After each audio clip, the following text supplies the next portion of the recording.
Hello, and welcome to the video accompaniment to Chapter 4, Section 2 of our text. In this one, we're talking about some more mathematical induction. So seeing more examples of this and talking about a stronger version of mathematical induction that we might need to use. And so I'd like you, by the end of this video, to understand that stronger form of induction.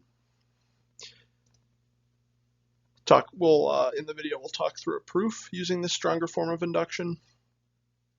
And at the end of the video, we'll use this stronger form of induction to talk through a proof of the cardinality of a power set. So remember, I had you conjecture a formula for this in an activity in Chapter 2. In this one, we'll actually go through a proof of this fact that the cardinality of a power set of a set with n elements is 2 to the n.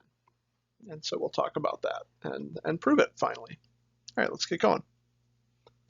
So we already used induction to prove one statement about all positive integers. All right, we knew something was indexed by the natural numbers, and we could use induction there. And in general, induction is good so as long as we're looking at a discrete set with some kind of smallest element in it. Now, that describes the natural numbers, right? The smallest element would be 1, and it's discrete, right? There's always a notion of next number to it, but that not, right? The integers aren't the only example, or the natural numbers aren't the only example of this. So we really should get a hold of a stronger version of mathematical induction that we can apply to those situations. Right, do we really need to start at n equals 1? What if we have a formula that's only true when n is greater than or equal to some other integer, even if it's positive or negative, right? What if we want to go into the negative values? Well, this is going to tell us that we can do that. We're allowed to do that in these cases, so long as we want to prove something's true for all n greater than or equal to some other integer m. And this is why I like the ladder analogy so much, because it applies to the stronger form of induction too. As long as we have a base case, as long as we can prove it's true for m, the smallest element of our set, and we can prove that from any rung of the ladder we can get to the next rung of the ladder, as long as we can prove p of n implies p of n plus 1 for all n greater than or equal to m, then we'll know that it's true. And so here's the statement of the principle of mathematical induction a little bit stronger.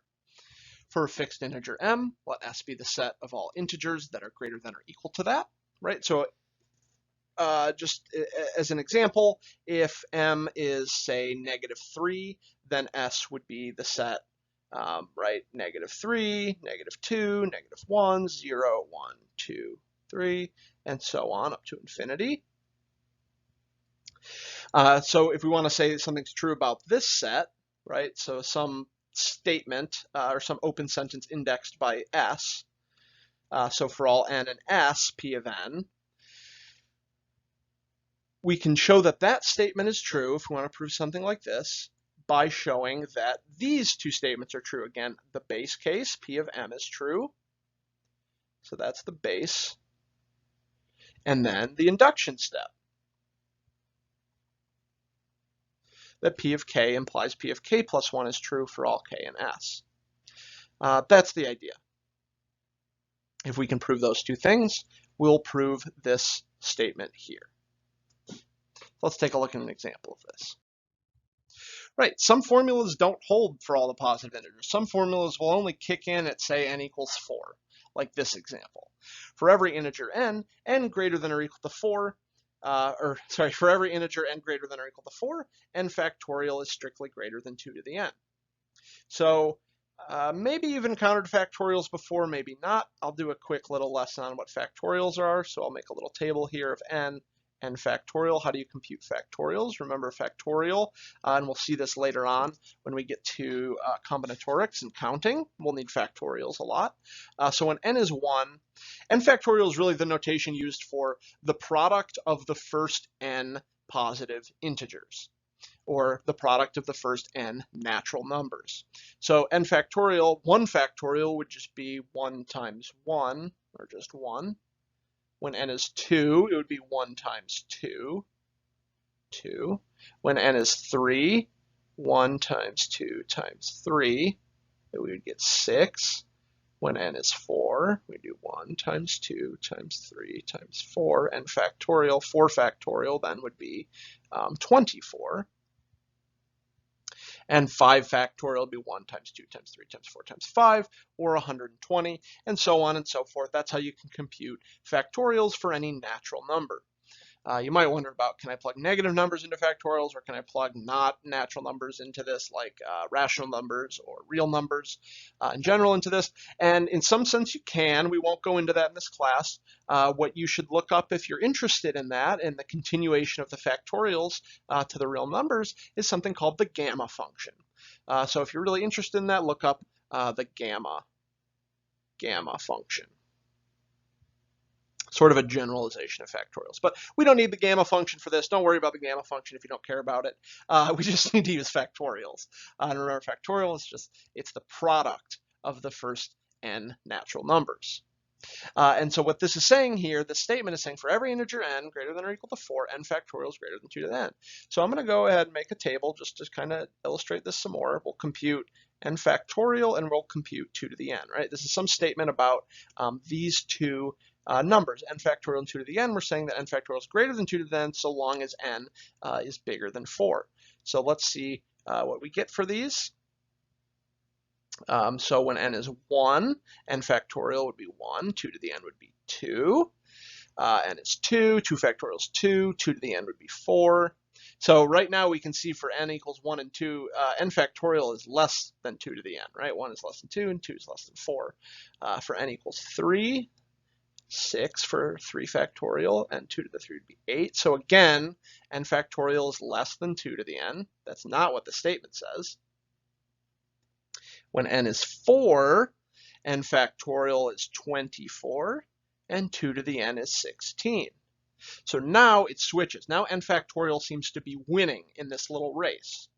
When n is 5, we would get 120 for the factorial, and 2 to the 5th is 32.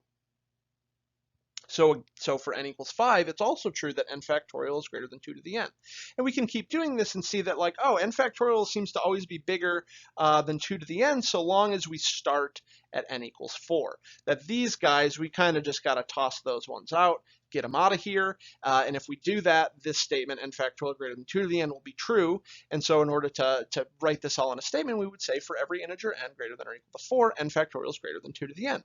So notice this isn't true for all natural numbers, just for those natural numbers that are greater than or equal to 4. So this is a time when we need this stronger form of mathematical induction to do this. All right, let's prove this. I think we're ready to prove it. Proof by induction. What's our base case? Our base case here is whatever the least element is in our set under consideration. So here, like in the statement of mathematical induction, S would be the set 4, 5, 6, 7, and so on. So our least element is 4, and so that's our base. So notice, I'll start this by laying the base. Notice that 4 factorial is 24, while 2 to the 4th is 16. So 4 factorial is greater than 2 to the 4th. That's our base. Right? We want to show this is true for all n, but if we just start by showing it's true for the smallest case, when n is 4, that's our base. Now for the induction hypothesis. What's our induction hypothesis here? Well, that n factorial is greater than 2 to the n. So assume for some n greater than or equal to 4 that n factorial is greater than 2 to the n. And I'll use this want to show thing again. We want to show that n plus 1 factorial is greater than 2 to the n plus 1. We want to show that using this. N factorial is greater than 2 to the n. Well, factorials actually lend themselves really nicely to induction. And as you work through more examples of induction, you'll start to see when induction is super useful. And that's normally when something is defined what we call recursively. It's defined on the previous one, right? I can define factorials as just multiply the previous term by the next integer, right? If I want to find 4 factorial, I could take 3 factorial and multiply that by 4, right? 4 factorial, here's 3 factorial sitting inside of it. And if I want to do 3 factorial, well, here's 2 factorial sitting inside of that. And so we can actually define factorials recursively. And as we'll see when we get to sequences in the next video, that this is really when induction is super useful. So point being here is that I can describe n plus 1 factorial as n factorial times n plus 1. So I'll start doing this. I'll say notice n plus 1 factorial is the same thing as n plus 1 times n factorial. And by my induction hypothesis, n factorial, right, is greater than 2 to the n. So I can replace n factorial here with 2 to the n and draw a greater than sign. So this is greater than n plus 1 times 2 to the n. And I'd like to have 2 to the n plus 1 over on the right-hand side here. But right now I have n plus 1 times 2 to the n. But remember, I just need to show an inequality holds that it's greater than that.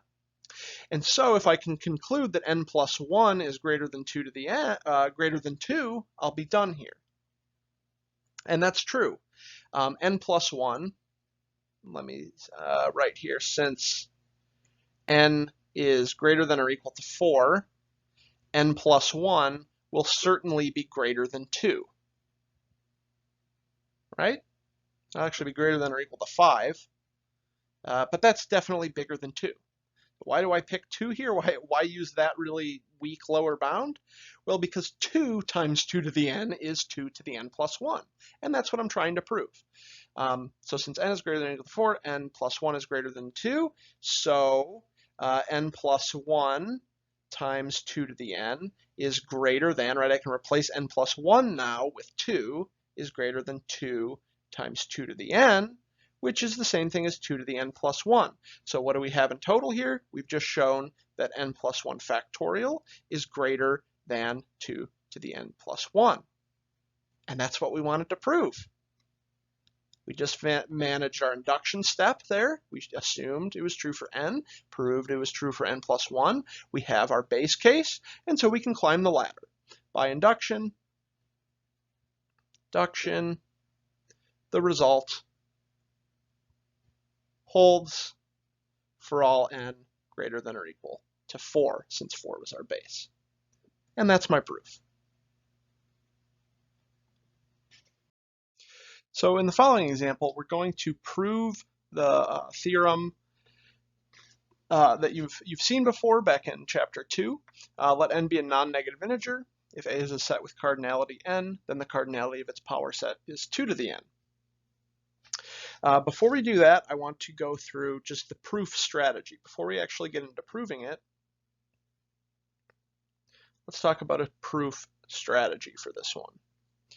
And really, identifying that induction is going to be a good thing to use here is hard to see just from the statement. Really, we need to play around with sets for a little bit, and then it'll soon become apparent why we want to use induction on this.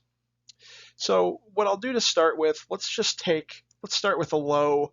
This is always a recommended thing to try and come up with a proof, is to just start with some small numbers and see if you can recognize a pattern and then really explain why that pattern must hold. That's the idea. So let's say let a equal, I don't want to call it 0.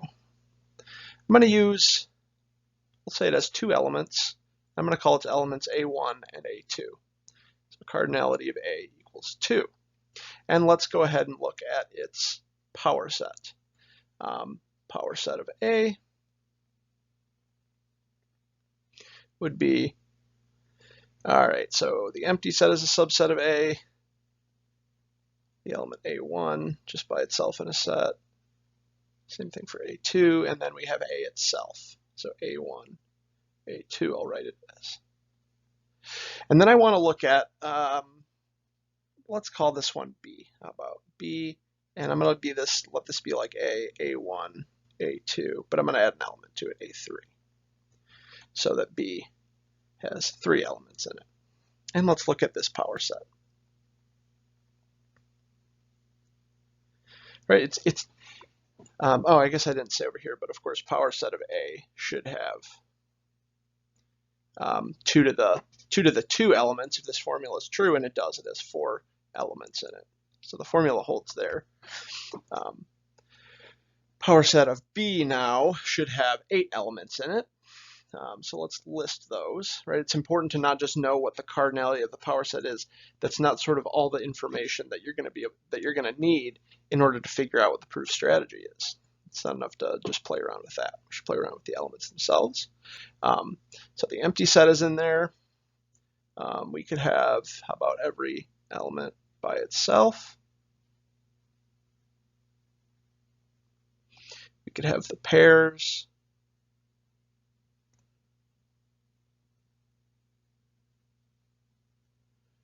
I'm going to continue it down here. The other pair would be A2, A3. And then finally the whole set itself. So I'll write it like this. And we'll double check the formula works. 1, 2, 3, 4, 5, 6, 7, 8 sets. Yep, power set of B equals 8. If you do this again, maybe you'll start seeing something, but I'm going to go ahead and point something out to you here. So look at all the elements of power set of B here. So look at all the subsets of B. And I want you to notice something as it relates to power set of A. So power set of B, I'm going to split these into 2 varieties, 2 camps here. The ones that contain A3 and the ones that do not contain A3. So in each element, I'm going to ask myself, does it contain A3 or does it not? And then I'm going to just kind of highlight it. So empty set does not contain A3, so I'm going to use, how about this shade of green? A1 does not, A2 does not, A3 does, A1, A2 does not, A1, A3 does, A2, A3 does, A1, A2, A3, that does as well. And then the remaining ones must be the ones that do contain A3.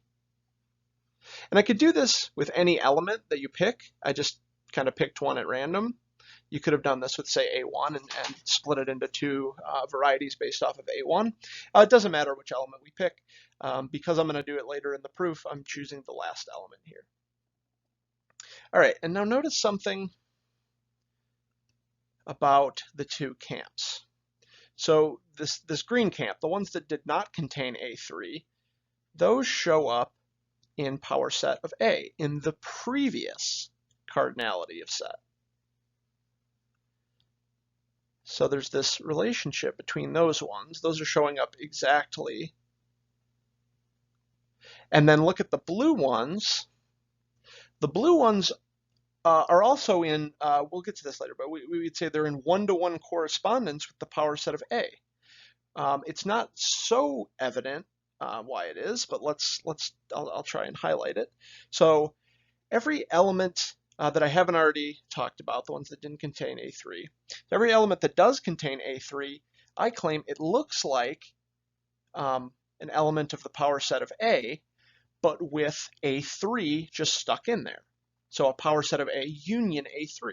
So A3 by itself I could get by taking the empty set and unioning it with A3. The set A1, A3, I could take the set A1 and union that with A3. A2, A3, A3, that would correspond with this one. And A1, A2, A3, that would correspond with just A1, A2. So this is sort of the big thing to realize, is that the power set of B really comes from the power set of A by taking all the power set of A and then taking a copy of that and unioning those all with the new element. So I'm going to go ahead and just write this down as clearly as I can over on the left here. So notice, I'll try and write it how I'll write it in the proof. I'll say if C is an element of power set of B. So if we have a subset of B, then one of two things will be true. One, C looks like a power set of A. C is in power set of A, right? That's this green camp, is this variety, right? They all look like power set of A. Two, or it's possible that C is equal to, let's call it D, union an element, the element A3. And I'll say where D is in power set of A. So this is just writing down a little bit more concretely what I just talked about. Every subset of B is either a subset of A, or it looks like a subset of A union A3. That's the idea. And this is the big realization that we're going to be able to use induction on this. So why does it make sense we should use induction on this? Remember, in induction, we get to assume that the formula holds for a cardinality one less than we're looking at, right? So we'll start with a set with an plus 1 elements, and then we'll get to assume that a set with an elements has cardinality 2 to the n. So if I can express the power set of my n plus 1 elements in terms of the power set of a set with n elements, then I'll be able to use the formula there. In this case, the big realization is that power set of B, the cardinality of the power set of B, is twice the cardinality of the power set of A. So that is, when I went up by 1 element, I doubled the number of elements that would be in the power set. And so this is where the 2 to the n is, right? If I start at 0, I have 1 element in the power set. To get to a 1 element one, now I'll have 2, then I'll have 4, then I'll have 8, 16, and so on. I keep doubling every time. And why am I doubling every time? Because of this big connection that we saw with the power set of the previous set. And so that's the proof strategy. Let's go ahead and write up a solid proof of this and make sure we have all the details in a row.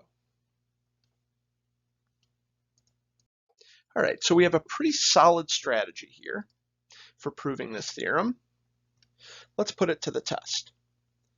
You know, sometimes I'll think I have a proof strategy and then I go to prove it, and I've missed a detail, and maybe the whole strategy just won't work, or maybe I just need to tweak it a little bit. So let's see if this one works.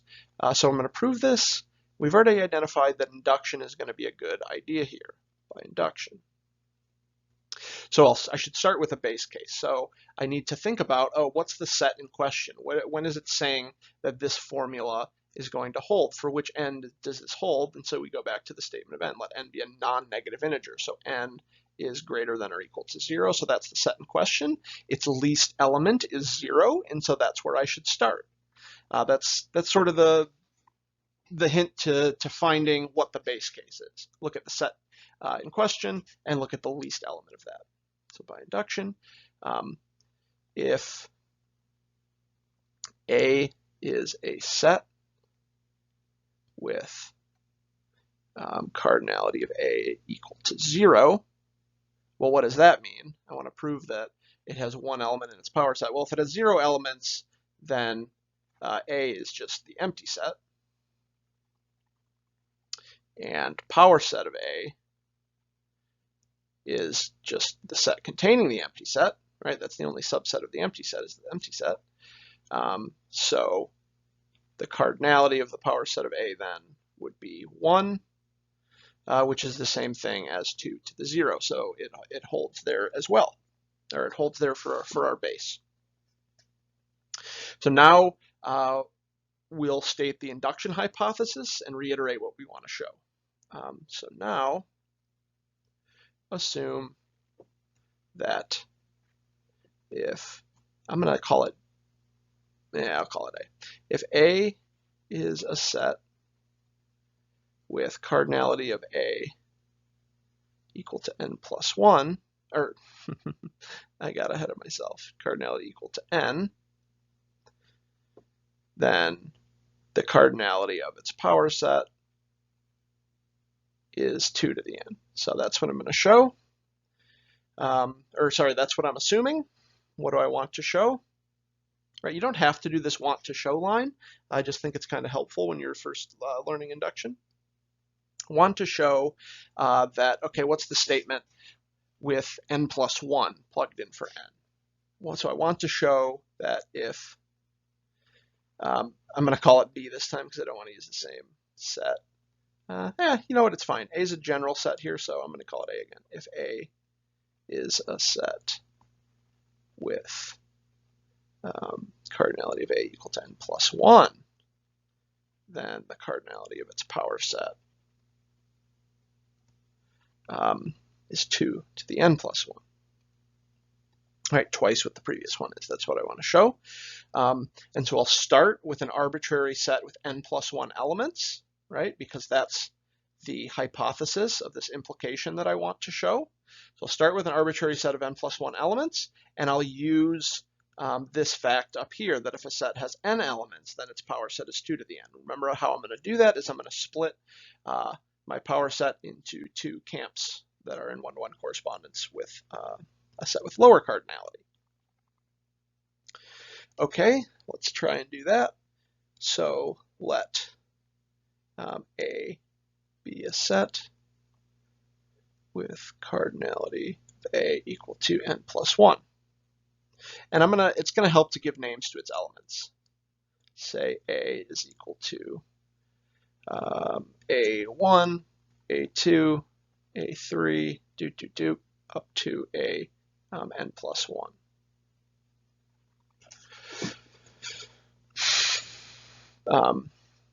Now I'm going to use that fact that we saw before. So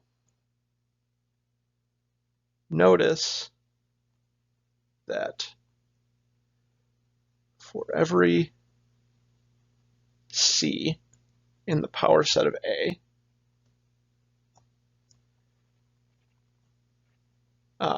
either, right, one of two things can happen. One, C is an element of the power set of, I need to give a name. So sometimes this will happen in a proof. I need to give a name. Power set of what? I want to talk about the set that has one lower cardinality than the one I defined here, than A. So I should say somewhere, I'll say it in the margin over here, let's just call it B, why not? Let B equal A1, A2, up through just AN. That's okay. All right. So then C, so an arbitrary element of the power set of A looks like either an element of the power set of B, or C looks like D union, let's say AN plus 1. We'll use the last element. Remember, I could pick anyone here. D union AN plus 1, where D is an element of power set of B.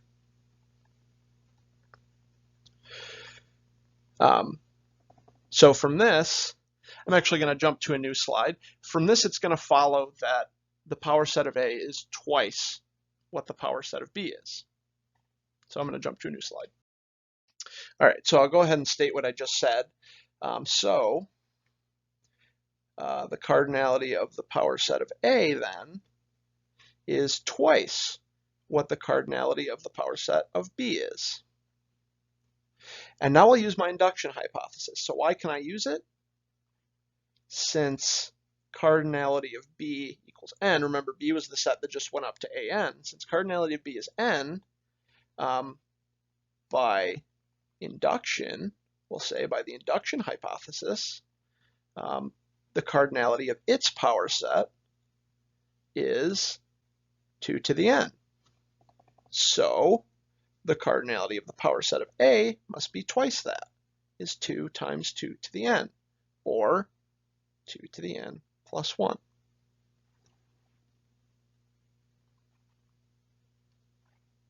And I guess I'll just write one last line. So actually, you know what, this is fine. I'll leave it like that. You might say something like, so by induction, this is true for all n. but I think this is pretty clear enough. So we took an arbitrary set with n plus 1 elements and showed that its power set was 2 to the n plus 1 elements, just 2 to the n plus 1 was its cardinality, by using our induction hypothesis. And so that does it. Great. In the next one, we'll talk about sequences, and we'll introduce an even stronger form of induction. So get ready for that.